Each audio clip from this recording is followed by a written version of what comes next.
नमस्कार. महाराष्ट्रातील तमाम माता भगिनींचं लाडक्या बहिणी योजनेच्या नवीन व्हिडिओमध्ये स्वागत आहे. लाडकी बहीण योजनेसंदर्भात लाडक्या बहिणीसाठी अतिशय महत्त्वाचे अपडेट आपण या व्हिडिओमध्ये पाहणार आहोत. तर व्हिडिओ सुरुवातीपासून पहा. मित्रांनो, लाडक्या बहिणीला 21 का मिळाले नाहीत? फडणवीस सरकारमध्ये मंत्र्यांनी सांगितले नेमकं कारण. लाडक्या बहिणींचे टेन्शन वाढवणारी बातमी. या महिलांना कधीच मिळणार नाही लाभ. तुमचे नाव आहे का? सरकारने लाडक्या बहिणींसाठी दिलेले ते आश्वासन अद्याप अपूर्णच. महिलांच्या पदरी निराशा. मित्रांनो, आपण या व्हिडिओमध्ये सविस्तर माहिती जाणून घेणार आहोत. तर व्हिडिओ हा खूप महत्त्वाचा असणार आहे. हा व्हिडिओ नक्की पूर्ण पहा आणि चॅनलवर नसाल तर चॅनलला सबस्क्राईब नक्की करा. असे नवनवीन आणि माहितीपूर्ण व्हिडिओ तुमच्यासाठी घेऊन येत असतो. तर चला मित्रांनो, व्हिडिओ सुरू करूया. भाजपाचे आमदार संजय कुट्टे यांचे जळगाव जामोद येथे निवासस्थान पेट्रोल टाकून जाळण्याचा प्रयत्न करण्यात आला. अतिवृष्टीमुळे शेतीचे नुकसान झालं होतं. त्यांच्या मुद्रा न मिळालेल्या शेतकऱ्यांनी संतापला आणि त्यांना पेट्रोलची कॅन घेऊन आमदाराच्या बंगल्यात प्रवेश केला. कुट्टेच्या सव्य सहाय्यकांना वेळीच रोखल्यानं पुढे अनर्थ टळला. या घटनेवर भाजपाचे संकटमोचन म्हणून ओळख असलेले गिरीश महाजन यांनी पहिली प्रतिक्रिया दिली.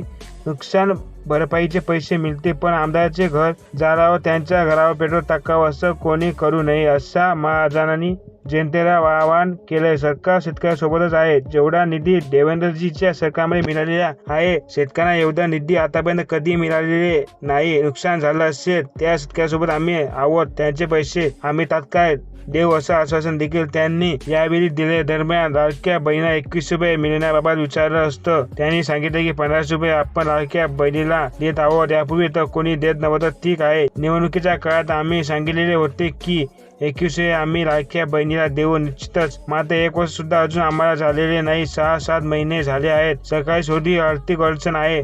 आपल्यालाही माहिती आहे. लाडक्या बहिणीला 15 रुपये मिळत आहेत. लाडक्या बहिणी आता खुश आहेत. विरोधकांना फक्त तेवढा शब्द आठवतो, मात्र त्यांनी त्यांच्या काळात काय दिलं काय केलं ते नाही आठवत. म्हणूनच लोकांचा त्याचा आता विश्वास नाही. विरोधकावर अजिबात विश्वास राहिलेला नाही असं गिरीश महाजन यावेळी म्हटले आहेत. लाडकी बहीण योजनेवर रोज नवीन अपडेट समोर येत असतात. लाडक्या बहिणी आता जून महिन्याच्या हप्त्याची प्रतीक्षा लागली आहे. मे महिन्याचा हप्ता खात्यात जमा झाला, त्यानंतर जूनचा हप्ता कधी जमा होणार असा प्रश्न विचारला जात आहे. त्यापूर्वी आता काही लाडक्या बहिणींना कधीच या योजनेचा लाभ मिळणार नाहीये. सरकारने लाडक्या काही बहिणींना योजनेच्या लाभार्थ्याची पुन्हा पडताळणी सुरू केली आहे. लाडकी बहीण योजनेत अनेक महिलांची नियमाबाहेर जाऊन लाभ घेतला आहे. लाडकी बहीण योजनेच्या लाभार्थ्यासाठी काही नियम ठरवले आहेत. या नियमामध्ये न बसणाऱ्या महिलांचे अर्ज आता बाद केले जाणार आहे, ज्यासाठी पुन्हा पडताळणी सुरू करण्यात आली आहे. अनेक महिलांनी निकषाबाहेर जाऊन योजनेचा लाभ घेतला आहे असं लक्षात आल्यावर सरकारने पुन्हा पडताळणी सुरू केली आहे. यात तब्बल 2,500 सरकारी कर्मचारी असलेल्या महिलांनी लाभ घेतला आहे. लाडकी बहीण योजनेसाठी महत्त्वाची अट म्हणजे महिलांच्या कुटुंबाचे उत्पन्न 2.5 लाखापेक्षा जास्त नसावे. परंतु अनेक महिलांनी या नियमाचे उल्लंघन करून योजनेचा लाभ घेतला आहे. त्यामुळे आता आयकर विभागाकडून तपासणी केली जाणार आहे. आयकर विभाग लाडकी बहीण योजनेच्या लाभार्थ्यांच्या उत्पन्नाची माहिती सरकारला देणार आहे. यातून ज्या महिला आयकर भरतात त्यांचे उत्पन्न 2.5 लाखापेक्षा जास्त आहे, त्यांना या योजनेचा लाभ मिळणार नाही. यासोबत ज्या महिला महाराष्ट्राच्या रहिवासी नाहीत तरी त्यांनी योजनेचा लाभ घेतला, त्यांना योजनेचा लाभ मिळणार नाही. ज्याच्याकडे 4 चाकी वाहने आहेत अशा महिलांना योजनेचा लाभ मिळणार नाही. महिलांचे आर्थिक सक्षमीकरण करण्याच्या हेतूने विधानसभा निवडणुकीपूर्वी तत्कालीन मुख्यमंत्री आणि विद्यमान उपमुख्यमंत्री एकनाथ शिंदे यांच्या नेतृत्वाखाली महायुती सरकारने राज्यात मुख्यमंत्री लाडकी बहीण योजना सुरू केली होती. विधानसभा निवडणुकीपूर्वी सुरू करण्यात आलेली मुख्यमंत्री माझी लाडकी बहीण योजना महिलांच्या चांगलीच पसंतीस उतरलेली आहे. गेम चेंजर ठरलेल्या लाडक्या बहिणी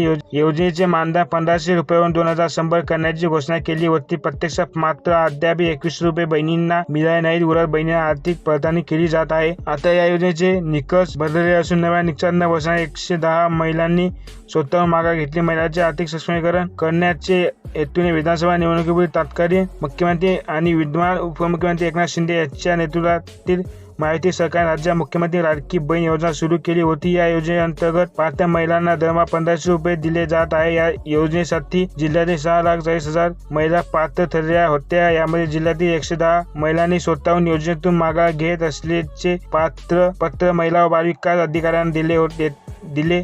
येत्या काळात या संख्येत आणखी भर पडणार असल्याचा अंदाज जिल्हा महिला व बालविकास अधिकारी प्रमोद येडोसे यांनी व्यक्त केला. दरम्यान महिलांच्या आर्थिक स्वातंत्र्यासाठी त्यांच्या आरोप आणि पोषणामध्ये सुधारण न करणे आणि कुटुंबातील त्यांची निर्णायक भूमिका मंजूर करण्यासाठी मुख्यमंत्री माझी लाडकी बहीण योजना सुरू करण्यास दिले होते. निवडणुकीनंतर सत्तेत आल्यावर योजनेसाठी आलेल्या अर्जाची नव्याने छाननी करण्यात आली, तेव्हा यामध्ये हजारो अपात्र महिलांनी अर्ज केल्याचे पुढे आले. त्यामुळे खऱ्या गरजू महिलांना योजनेचा लाभ मिळावा म्हणून योजनेचा निकष बदलण्यात आले. नव्या निकषानुसार राज्यात जवळपास 5 लाख अपात्र महिलांना योजनेतून वगळण्यात आले आहे. शासनाने योजनेसाठी अपात्र ठरलेल्या महिलांना मागील काळात त्यांच्या बँक खात्यात जमा झालेली रक्कम परत करण्याची कोणतीही सक्ती न करता उदारता दाखवली, तर आता अपात्र महिलांनी स्वतःहून योजनेतून माघार घेण्याचा निर्णय घेतला आहे. त्यामुळे काही महिला सामाजिक उत्तरदायित्वाच्या भूमिकेतून लाडकी बहीण योजनेतून माघार घेण्यासाठी महिला व बालिका अधिकारी कार्यालयात अर्ज सादर करत आहे. मित्रांनो, तुम्हाला काही अडचण असेल तर तुम्ही कॉमेंट करून सांगू शकता. आणि मित्रांनो, व्हिडिओ आवडला असेल तर व्हिडिओला एक लाईक आणि चॅनल सबस्क्राईब करायला विसरू नका. कारण की मित्रांनो, मी तुम्हाला